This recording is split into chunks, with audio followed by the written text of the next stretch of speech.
ഏലിയ ശ്ലീഹ മൂശാക്കാലം 2-ാം വ്യാഴം.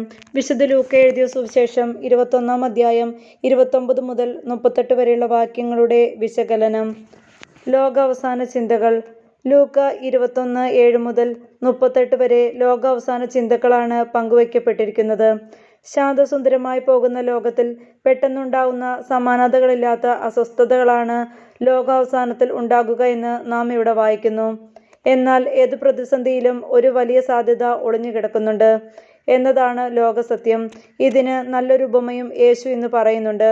ഉണങ്ങിപ്പോയി എന്ന് കരുതിയിരിക്കുമ്പോൾ തളിർത്തു വരുന്ന അത്തിമരത്തിന്റെ ഉപമ. ലോകാവസാനം എല്ലാറ്റിൻ്റെയും അവസാനമല്ല, തുടക്കം മാത്രമാണ്. പുതിയ ആകാശവും പുതിയ ഭൂമിയുടെയും ഉദ്ഘാടന ദിവസം. അതിനു മുമ്പ് പഴയ ആകാശവും പഴയ ഭൂമിയും കടന്നുപോകും. മനുഷ്യവർഗത്തിന്റെ ആത്യന്തിക ലക്ഷ്യം ഈ പുതിയ ലോകത്തിലേക്കുള്ള പ്രയാണമാണ്. യേശുവിന്റെ മനുഷ്യാവതാരം ഈ ലക്ഷ്യത്തിലേക്ക് മനുഷ്യനെ ഒരുക്കുക എന്നതാണ്.